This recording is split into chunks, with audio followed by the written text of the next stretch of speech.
dirección que nos ha dado el pastor y es lo más sabio, lo más correcto. Pastor, aquí nos quitamos. ¿Tenemos permiso? Gracias. Bueno, qué bendición y qué lío tan grande el que me metió el pastor esta mañana. Tremendo desafío cerrar este mes de estudio acerca del tema de la iglesia. Los que han estado este mes, durante las semanas que han estado, o si usted no ha estado, los videos están grabados y están en el canal de YouTube de la iglesia. Usted puede ver toda la serie de este mes. Ha sido un mes de mucha bendición. ¿Cuántos pueden decir algo? Amén. Ha sido un tiempo de edificación, ha sido un tiempo, yo creo que de pellizcarnos los unos a los otros, sacudirnos, movernos un poquito, darnos un poquito de codo, ¿verdad? Despertarnos. Porque ha sido un mes en el que el pastor ha estado hablándonos acerca de este tema de la iglesia, que definitivamente es un tema sumamente crucial. Más en estos tiempos donde la iglesia ha tenido que reinventarse, ¿verdad? Ha tenido que buscar alternativas, ha tenido que separarse. Pero son tiempos en los que definitivamente nosotros tenemos que venir a la Biblia y tenemos que detenernos en temas como estos y tenemos que meditar, estudiar, reflexionar. ¿Para qué? Para no perder el rumbo, para no perder el camino, para no irnos a alejar, ¿verdad? Y enfriar. Entonces ha sido un mes de tremenda bendición. Yo quiero hacerle un examen rapidito esta mañana. Los que han venido, los que han estado aquí durante este mes. El pastor nos ha hablado, ayúdenme, acerca de la iglesia como el cuerpo, la novia, las ovejas, el rebaño. ¿Alguien recuerda otro? Los escogidos, ¿sí? Y todo eso nos ha venido de parte del cielo para que nosotros podamos evaluarnos a nosotros mismos y nosotros podamos revisar que si somos el rebaño de Dios, tenemos que hacernos la pregunta de si estoy yo realmente como una oveja de Jesucristo siguiendo a mi maestro. ¿Estoy yo como uno de esos escogidos del Señor cumpliendo la misión que me fue encomendada? ¿Estoy yo como parte de esa novia resplandeciente y engalanada? ¿Estoy yo preparándome para ese día como se prepara una novia? Me dicen que aquí en la iglesia ahorita hay una parejita de novios jóvenes. Bueno, cuando mi esposa y yo estábamos de novios, y yo le dije a ella que yo quería casarme, porque yo no quería ponerme viejo, sino que quería casarme rápido. Bueno, esa mujer pegó el grito al cielo cuando yo le dije, nos vamos a casar en 3 meses. Porque ustedes saben cómo son las novias, que las novias empiezan desde que están chiquiticas a preparar, ¿verdad?, ese día especial. Y así son las mujeres, así son las novias. Las novias se preparan. Entonces, en este mes hemos reflexionado, bueno, si yo soy la novia de Cristo, ¿me estoy yo preparando cada día para ese momento especial? Si yo soy un escogido, estoy cumpliendo la misión para la que me sacó el Señor de las tinieblas a la luz. Si soy yo una oveja de ese rebaño, estoy yo formando parte de la comunión de ese rebaño y estoy yo escuchando la voz de mi pastor para seguirlo, o ando yo por mi propio camino, por mi propio rumbo. Como le decía, tremendo libro el que me metió el pastor esta mañana, cerrar este mes. Y quiero que si usted trajo su Biblia, podamos abrir nuestras Biblias. En el Evangelio de Marcos, capítulo 2, versículo 13 al 17. Pastor, ¿esto era para ti o era para mí?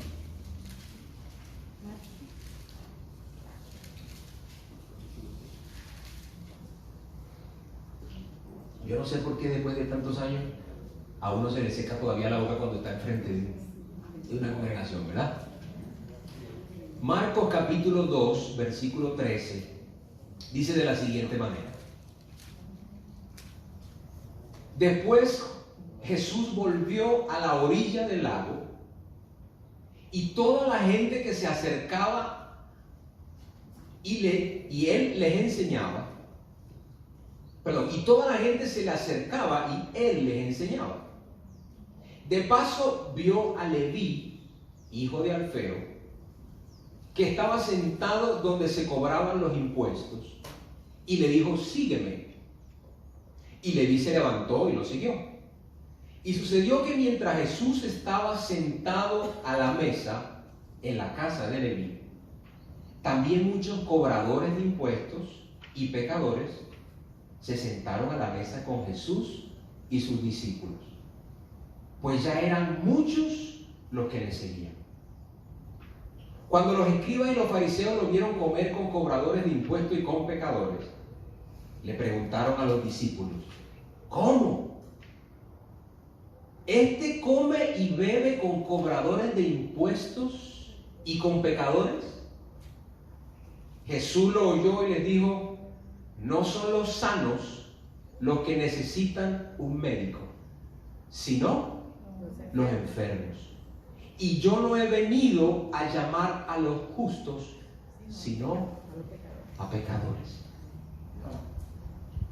No son los sanos los que necesitan un médico, sino los enfermos. Y yo he venido a llamar y no he venido yo a llamar a los justos, sino a los pecadores. Yo quiero que hagamos un ejercicio y nos pongamos de pie. Pónganse de pie un momentico. Sin hacer un desorden y sin irnos a salir del protocolo, voltéese ahí cerquita a los 3 o 4 que estén más cerca de usted. Y usted le va a decir esa última palabra de ese versículo. No son los sanos los que necesitan médico, sino los enfermos. Busque a otro. Ahora búsquese a otro. Y dígale, voltéese al otro lado.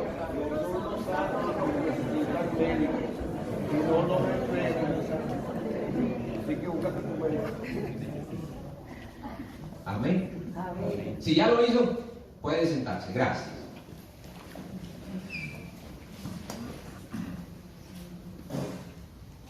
Todo este mes de estudio acerca de la iglesia debe haber servido para que nosotros podamos responder, para que nosotros podamos reaccionar, de manera que este no sea un mes de énfasis en un tema de predicaciones que fue muy bonito, que fue muy inspirador, pero que a la verdad no nos dejó nada y no nos sirvió de manera práctica en nuestra vida.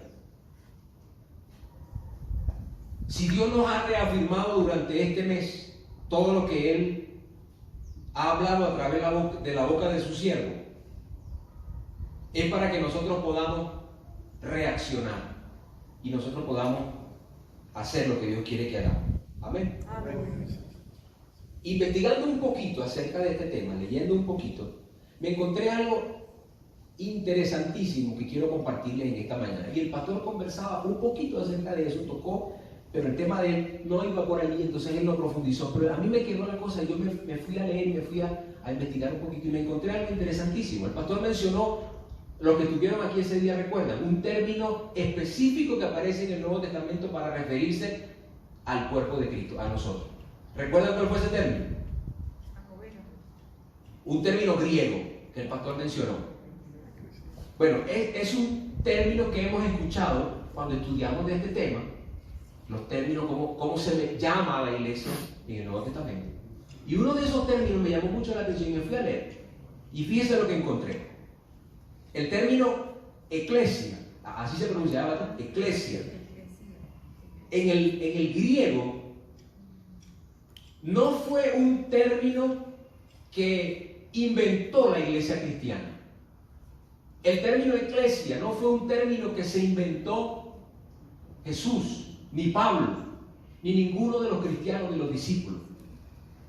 El término eclesia era un término que era bien conocido en el contexto social de los romanos.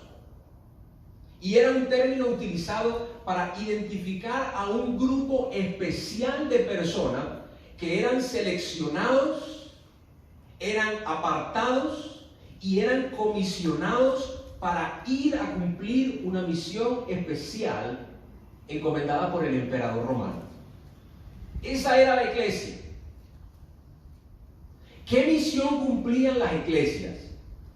La misión de estos grupos romanos era la de prepararse para ir a los pueblos que habían sido conquistados y entrar en esos pueblos, infiltrarse dentro de ellos, entrar a cada una de las esferas y de los espacios de la sociedad, de la cultura, de la vida de esos pueblos conquistados. Y una vez que ellos estaban allí adentro, tenían que ejercer influencia en todas las formas posibles con el único objetivo de implantar la cultura y el pensamiento romano. De manera que el dominio y el poder del emperador se establecía en cada territorio conquistado, no solamente por los esfuerzos de las armas que ellos realizaban, sino por el trabajo de las eclesias que eran enviadas a cada territorio.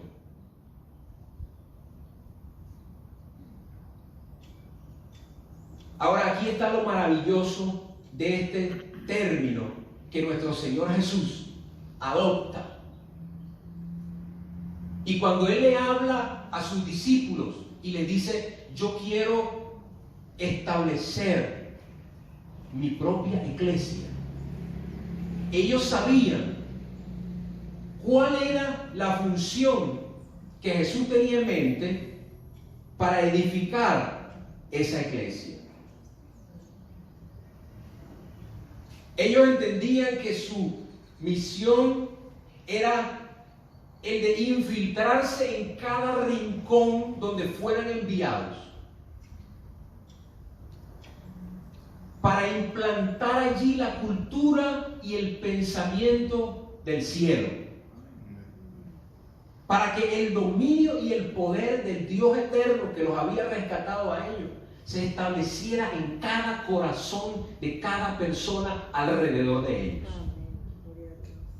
Al punto de que cada persona que tuviera contacto con este grupo, con esta iglesia que había sido enviada, deseara con todo su corazón poseer el título de ciudadano del reino de los cielos.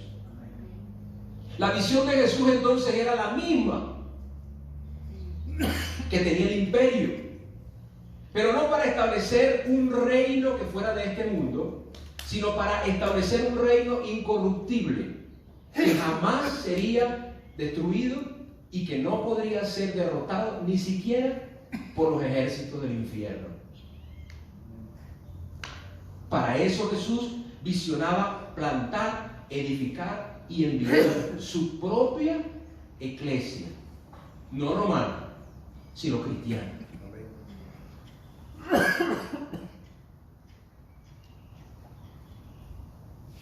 Ese término iglesia está dividido en dos raíces. La primera parte de ese verbo, significa para afuera. Y la segunda parte, que es eclesia, significa los que son llamados. Entonces la iglesia era los que son llamados a ir afuera,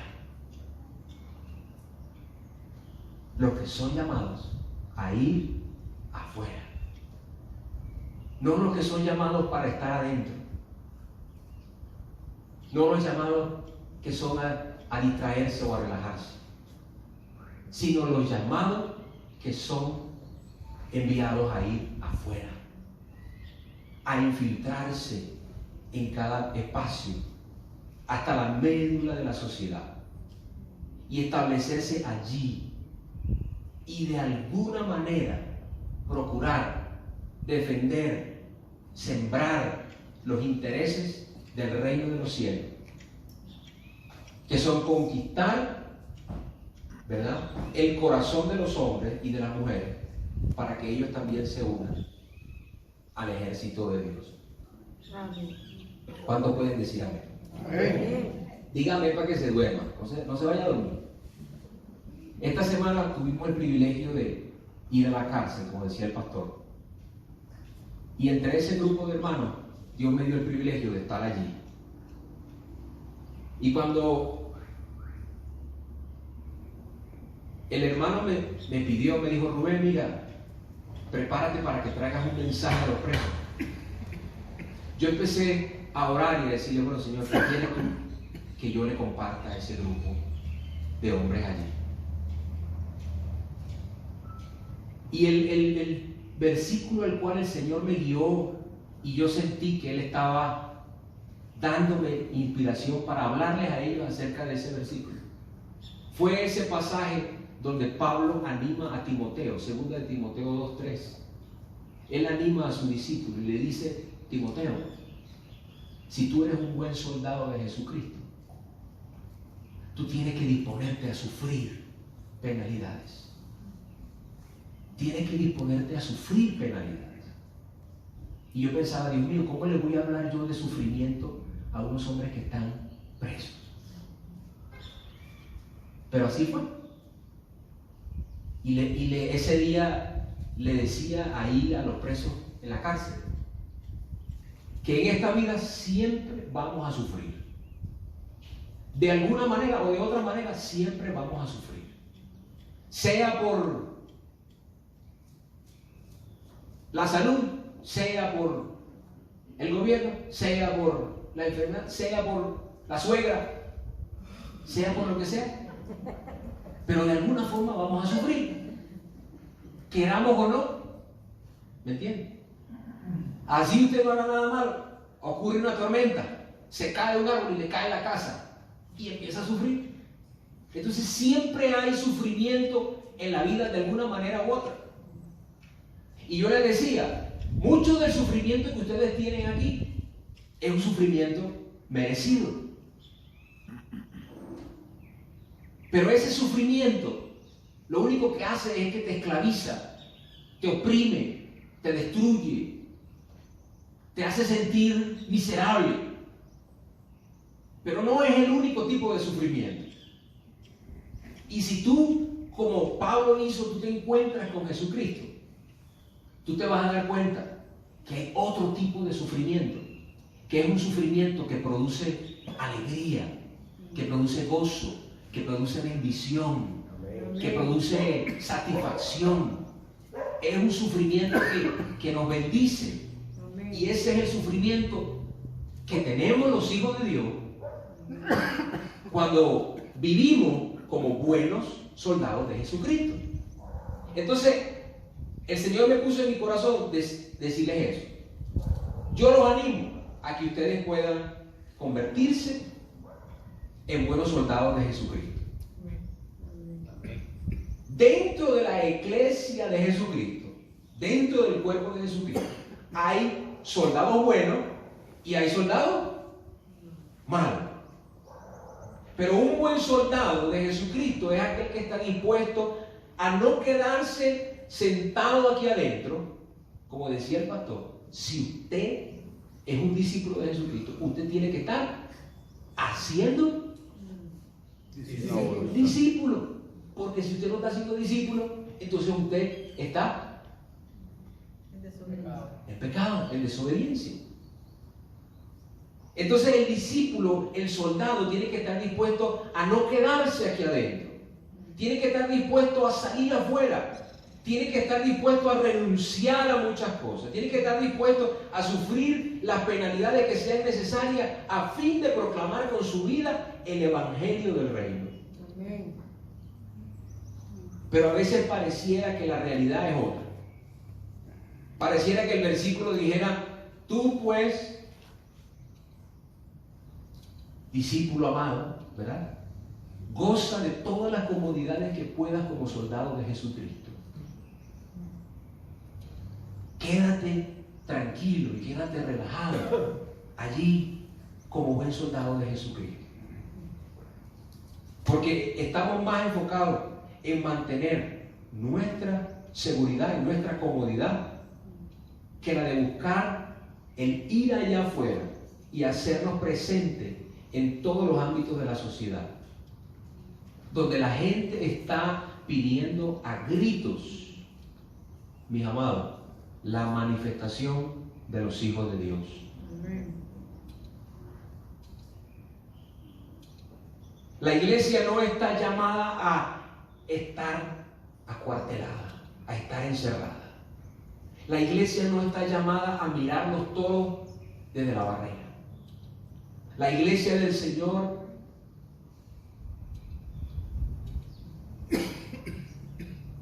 no está llamada a simplemente hacerse opiniones de lo que está pasando y hablar de eso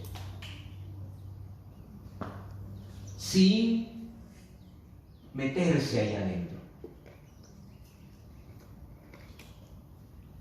Usted se acuerda sin duda ese pasaje donde Pablo y Silas, en aquel calabozo profundo, totalmente oscuro, y a medianoche esos dos hombres empezaron a cantar alabanzas al Señor. Y usted se recuerda perfecto lo que dice ese pasaje que ocurrió en ese momento, cuando esos dos hombres, en medio de aquel sufrimiento, empezaron a alabar al Señor. Ese es el gozo de saber que si se está sufriendo es por hacer aquello a lo cual nos enviaron a hacer. Ese es el buen soldado de Jesucristo. Ese es el miembro fiel de la iglesia de Jesucristo. Dios permita que este mes haya servido para que cada uno de nosotros pueda reaccionar y pueda responder un poquito más, a saber a qué fui yo llamado, a qué fue usted llamada, para que podamos responder y reaccionar, como decía, y no nos quedemos ahí en nuestra comodidad, en nuestra pequeña burbuja, ¿verdad? Inertes, indiferentes, pasivos, neutros, complacientes, dejándonos llevar, ¿verdad?, por un espíritu de quietud y de pasividad. No, sino que así como fuimos llamados, podamos ir, podamos sembrar, podamos implantar, podamos promover, demostrar, vivir, compartir, insistir, así como la gota que golpea y que no se cansa y no se rinde. Fuimos llamados y fuimos enviados a infiltrarnos, a meternos, a mezclarnos, a estar allí, a ocupar los espacios, no para vivir como ellos viven, amén, no para parecernos a ellos y hacer lo que ellos hacen, no, sino para desde allí adentro ejercer influencia, allí donde las personas están, en medio de sus necesidades, nosotros podamos ejercer la influencia del reino de Dios. Amén. Vénganse para acá los cuatro más tímidos, las cuatro personas más tímidas de la iglesia. Que no sea Ricardo, porque Ricardo no tiene nada de tímido. Vénganse para acá los cuatro rapiditos.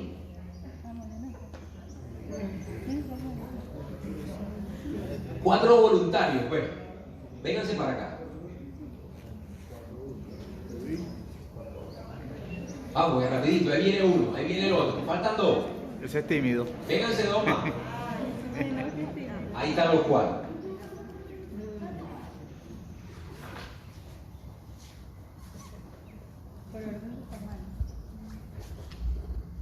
Paciencia.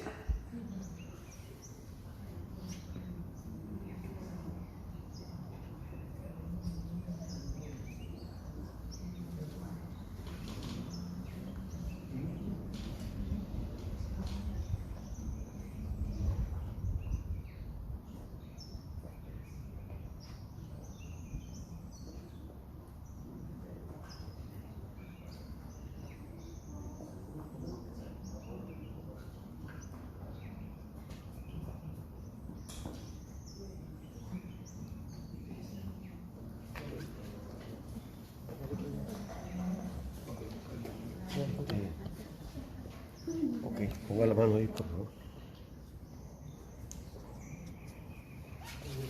No podemos retroceder, no podemos acuartelarnos, les decía, no podemos salirnos de donde Dios nos ha enviado a estar presentes y perder nuestra presencia allí. No podemos, porque somos la iglesia de Jesucristo, somos la iglesia de Jesucristo. Y nuestra función es estar ¿a dónde? Adentro. Y si no estamos ahí adentro, no estamos cumpliendo la misión con la que fuimos enviados. Pastor, ¿cuál es el proceso para sanar un pescado? Para sacar. Para sanar un pescado. Para sacar. ¿Qué se hace para sanar un pescado? Primero, sacaré la víscera. Quitarle todas las vísceras. ¿Y qué tiene que usted hacer antes de sacarle las vísceras? Abrirlo. Tiene que abrirlo. Abrirlo. Sacarle las vísceras y tasajear la carne, o sea, relajar la carne, pues. Ajá. Hacerle rayas para que la sal penetre. Para que la sal penetre. Eso es. ¿Sí? No podemos coger al pescado, ponerlo en el plato y echarle salecita por encima. ¿Verdad que no? Tenemos que, decía el pastor, abrir el pescado, sacarle todo lo que tiene adentro, ¿verdad? Tasajearlo, para entonces sí colocar la sal, ¿a dónde? Adentro de la carne, ¿verdad? Esa es la forma para sanar un pescado. Esa es la iglesia de Jesucristo, la que se da cuenta que el pescado se va a perder y agarra, ¿verdad?, las armas espirituales, agarra el cuchillo y lo corta por la mitad y le saca todo lo que está dentro y entonces lo rellena por dentro. La sal no está por allí, la sal está adentro. En el pasaje que leímos al principio, Jesús le dijo a los religiosos de aquel contexto que su interés no era el de compartir un banquete con aquellas personas que estaban sanas y con aquellas personas que se creían que eran justos. No, sino que Jesús le dijo que su interés era el de insertarse en medio de aquellos espacios donde había enfermos y pecadores.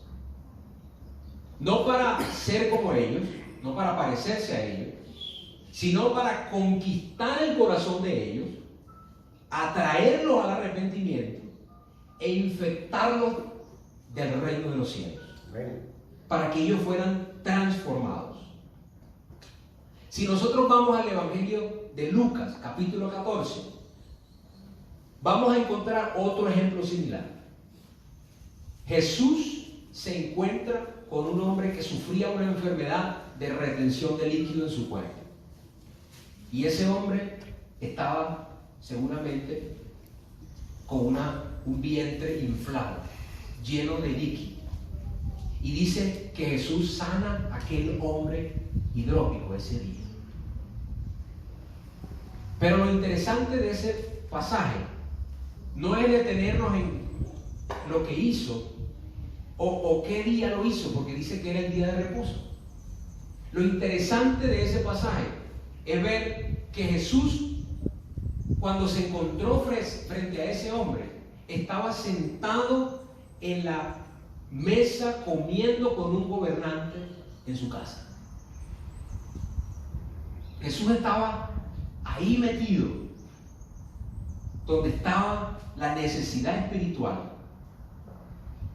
para causar allí un efecto contrario a las tinieblas. Lucas capítulo 14, versículo 34, dice: buena es la sal, mas si la sal se hiciera insípida, ¿con qué se sazonará? Ni para la tierra, ni para el muladar es útil, sino que la arrojan afuera y no sirve para nada. El que tenga oídos para oír, oiga, ¿verdad? ¿Cuántos usos de la sal conoce usted? Ayúdenme. ¿Cuántos usos de la sal conoce usted? Preservero.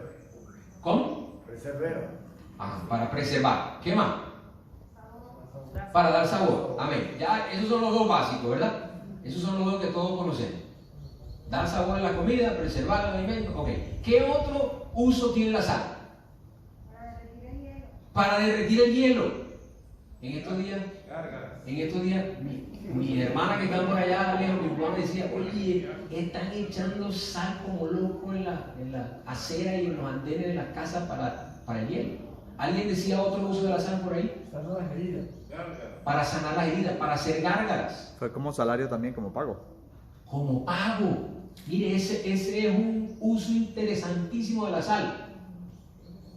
En el Imperio Romano, la sal era tan valiosa y era un tesoro tan importante que los romanos lo consideraban como el oro para ellos. Y ellos, cuando alguien hacía algo muy notable, muy relevante para el reino, el emperador le pagaba, ¿verdad?, con sal. ¿Qué otro uso tiene la sal? Bueno, si usted se mete en internet y usted busca ahí un poquito los usos de la sal, hay una lista increíble de usos. Y yo conseguí más de 15 usos para lo que se utiliza la sal. Se utiliza para las flores, para ahuyentar las hormigas, se utiliza para desinfectar, se utiliza para Lavar las joyas. lavar las joyas, Para la ropa también. para la ropa. Mire, ya empezaron a salir más usos.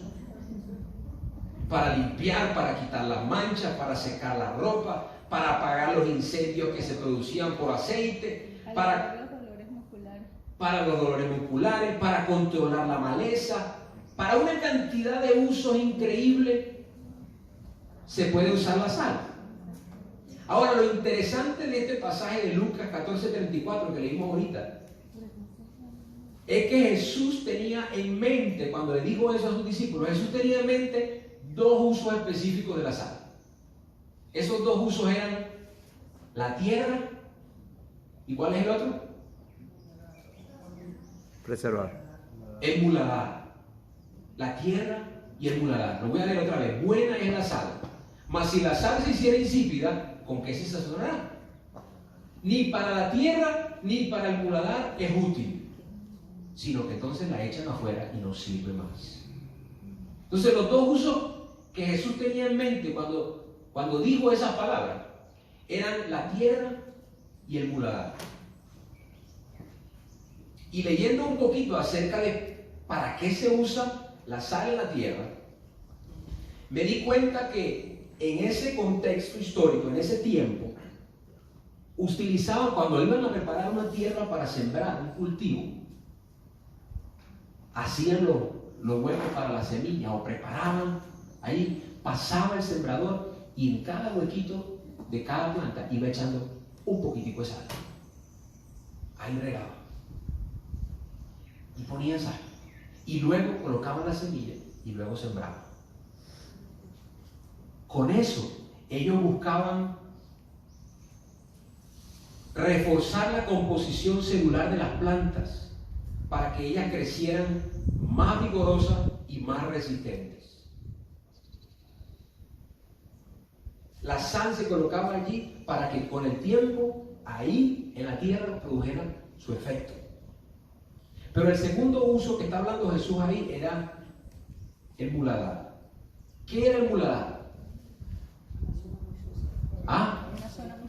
La zona más sucia, la zona más inmunda, lo más horrible, el lugar donde colocaban todos los desechos, toda la basura, todos los desechos, el estiércol, todo iba a dar al muladar. Y al muladar nadie quería ir. Pero Jesús está diciendo que la sal no solamente sirve para la comida, para el pescado. La sal sirve también para la tierra y sirve para el muladar. ¿Y qué era lo que hacían en el muladar con la sal?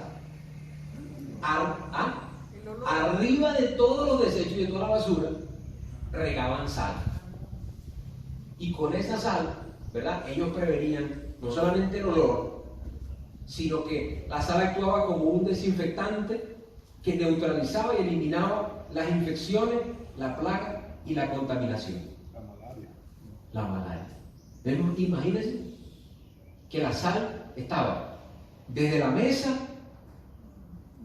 hasta la tierra, el cultivo y hasta en el lugar más inmundo. Eso era lo que Jesús tenía en mente cuando Él le decía a sus discípulos: ustedes son la sal. Ustedes son la sal. Porque no podemos estar allí en la despensa con los condimentos ahí. Está bien que nos gocemos y nos alegremos en el compañerismo. Está bien, eso es una bendición. Pero cuando Jesús estaba pensando en su iglesia, Jesús estaba pensando en ese grupo de gente que eran llamados, que eran rescatados y que eran enviados allá a meterse en todas partes como la sal. A infiltrarse, aún en los lugares más inmundos, más cochinos, donde nadie quiere ir, nadie quiere estar, donde uno no quiere acercarse porque lo repudia, le produce daño de estómago. Aún en esos lugares, la sal tiene que estar allí presente. La sal no puede ser limitada solamente a un uso, a dos usos, sino que la sal tiene que estar, ¿verdad?, regada, esparcida, mezclada, insertada, infiltrada por todas partes.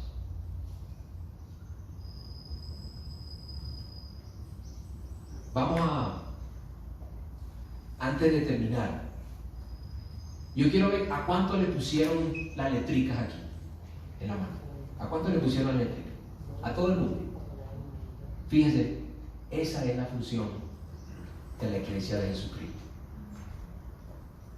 Yo le dije a esos hermanos que, por cierto, yo prometí responder por los marcadores que se fueron. Si se pierden, los tengo que pagar yo. Yo le dije a esos hermanos: miren, ingéniense la forma en la que ustedes van a ir, y al que se ponga, ustedes tienen que ver cómo hacen para escribirle en la mano. Y ellos se ingeniaron la forma. Yo no sé cómo hicieron ellos, pero ellos fueron, ¿verdad? Y a cada uno, fíjense, toda la congregación tiene ahí en su mano. Esa es la función de la iglesia.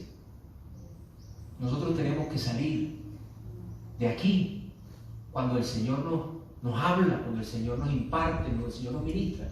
Y nosotros tenemos que salir allá y decir: bueno, yo no sé cómo carrizo yo voy a hacer, cómo me la voy a ingeniar. Yo no sé de qué manera, qué estrategia voy a usar. Yo no sé. Pero de alguna forma, Dios me envió a mí como un soldado. Dios me dijo a mí que yo tengo que ir allá a sufrir penalidades, no a estar cómodo y a estar tranquilo. Dios me envió a mí no a dejarme influenciar, a dejarme cambiar, no a que yo simplemente me conforme y me quede callado, sino que Dios me mandó a mí para que yo cumpla una misión y para que yo haga algo y para que yo dé fruto y para que yo siembre los valores del reino. Amén. A eso nos mandó el Señor. Yo no sé dónde Dios te puso a ti. Y espero que aquí todos estén metidos en todas las esferas. Amén. En la cultura, en la música, en el arte, en la ciencia, en todo. No puede haber una sola esfera de la sociedad en la que no esté allí metida hasta la médula la sal del reino de los cielos. Amén. Tenemos que estar ahí metidos. Si Dios te está llamando a ti a ir a un lugar que tú dices, caramba, pero es que eso es emuladar, eso es inmundo, eso es horrible, eso está lleno de pecado, eso está totalmente corrompido, pues ese es el mejor lugar donde tú puedes ir. Amén. Ese es el mejor lugar. Y tú te vas a sembrar allí como el poquitico de sal que el sembrador echaba ahí en el huequito de la tierra, para que ahí solita la sal produzca el efecto que tiene que producir. Amén. Dios nos está llamando a eso. Dios no nos está llamando a que nosotros recibamos y recibamos y recibamos y crezcamos y tengamos conocimiento. Y qué bueno saber que somos rebaño, y qué bueno saber que somos escogidos, y qué bueno saber que somos la novia, y qué bueno. Pero ¿y qué estoy haciendo yo? Si la sal pierde el sabor, no sirve para nada. Pero si la sal cumple su función, mire, póngala donde la ponga, échesela a lo que se la eche, seguro que la sal va a causar algún efecto. Si usted no sabe cómo quitar una mancha, échele sal. Si usted no sabe cómo curar algo, échele sal. ¿Sí o no? Mi esposa, cuando empezó la cosa el año pasado, y ahí está ella haciéndome señas, oye, chupen sal. Alguien le dijo, no, Elisa, si siente cualquier carrasperita y cualquier cosa, agarra un poquitico de sal y échale sal. Agarra. Mira, así es. Nosotros no podemos limitarnos a que nosotros solamente damos sabor y preservamos, no. Si Jesús se metió en la casa de aquel gobernante y se sentó a comer ahí con ese gobernante, y ahí en medio del banquete y de la comida y de la cosa se presentó la oportunidad y Jesús oró por ese hombre que estaba hidrópico, pues a eso fue que él vino. Y eso es lo que nosotros tenemos que hacer. Amén. Meternos allí y apenas esté la necesidad, ven acá, vamos a orar. ¿Cómo que vamos a orar? Sí, vamos a orar. Vamos a pedirle a Dios que haga algo. Y va. Ahí es que Dios obra. Amén. Ahí está la iglesia. Amén. Ahí está la iglesia. Ahí está el soldado. Ahí está el pueblo de Dios. Causando influencia, conquistando corazones, transformando, haciendo mella, entrando, penetrando, disipando. Ahí está la iglesia. Una iglesia infiltrada. No estamos diciendo que Jesús se inspiró en los romanos, pero Jesús sí entendió lo que estaban haciendo. Y Jesús dijo, bueno, tenemos que usar una estrategia y tenemos que hacer algo. Cierre sus ojos y vamos a orar. Y yo quiero que usted piense en que si nosotros queremos cambiar la realidad de nuestro país, si nosotros como los llamados, como los escogidos, como los edificados, como los preparados, como los enviados, queremos cambiar la realidad de nuestro país, nosotros tenemos que decidir, buscar la forma, buscar la manera. No importa lo que tengamos que hacer. Pablo decía, yo si me tengo que hacer como este, o si me tengo que hacer como aquel, lo hago por amor de Jesucristo. No importa lo que tú te tengas que hacer.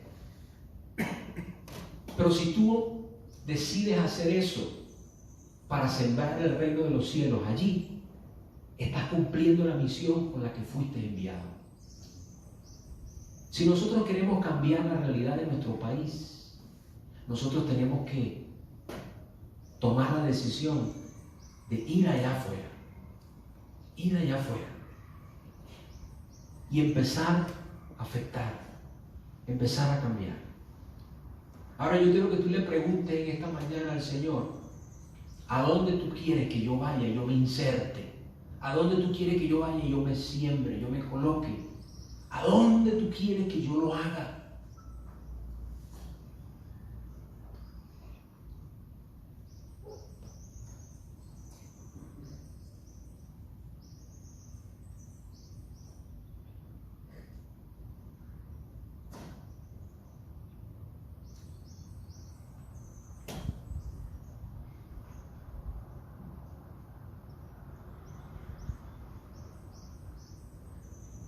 Padre, no queremos ser un pueblo indiferente, un pueblo que conoce las realidades y las verdades, pero un pueblo que se conforma con opiniones y con conocimiento. No queremos ser un pueblo pasivo. Queremos, Señor, ser y cumplir el propósito para el cual tú nos salvaste, nos rescataste, nos llamaste, nos enviaste. Queremos hacerlo.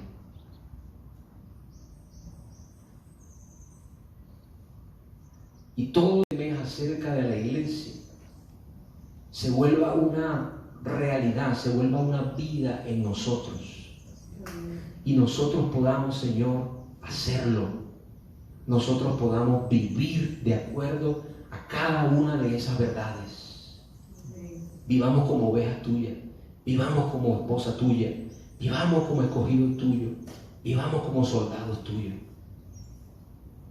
Que cada uno de nosotros pueda, habiendo recibido todo lo que Dios nos ha dado, poder serte útiles a ti en el lugar donde tú nos has puesto.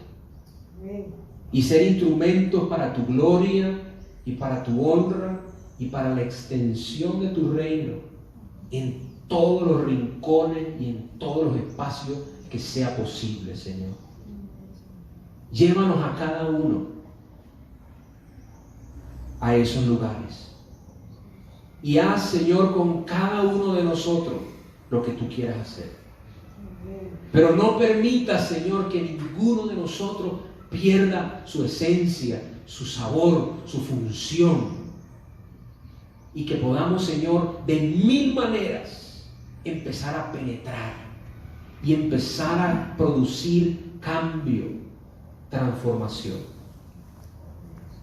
No permita, Señor, que toda esta situación nos absorba, que toda esta situación nos adormezca, que nos acuartele, que nos encierre, que nos opaque.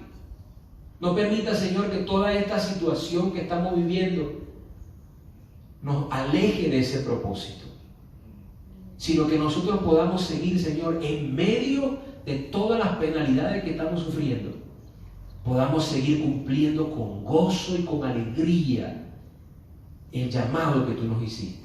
Amén. Haz de nosotros, Señor, esa iglesia, ese ejército.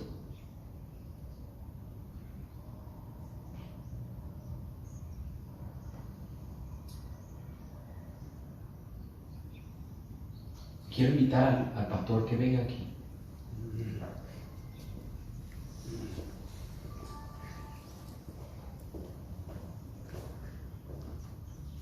Y quiero pedirle a él que él pueda cerrar este tiempo.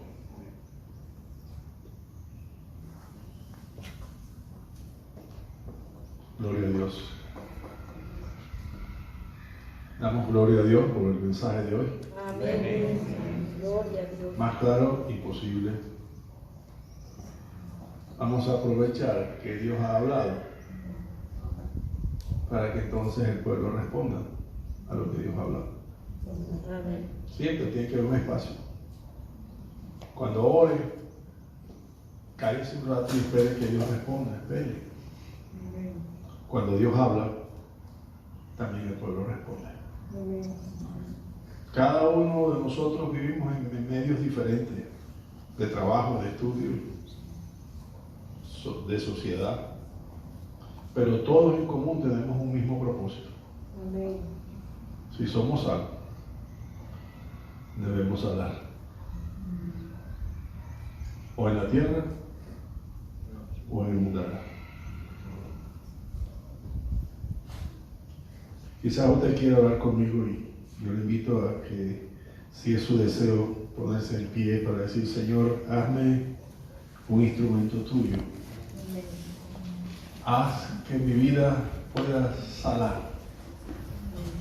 Haz que como un soldado tuyo pueda sufrir lo que tú tengas a bien. Haz que como un miembro de esa eclesía pueda infiltrarme donde quiera, pero donde quiera dejar testimonio de que tú eres el Señor.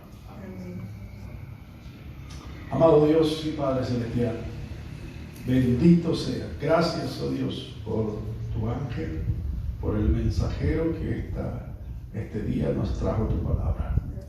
Que tu palabra, oh Dios, una vez más, cobre carne en nuestras vidas y nos haga, así como clamó, que nos haga, Señor, instrumentos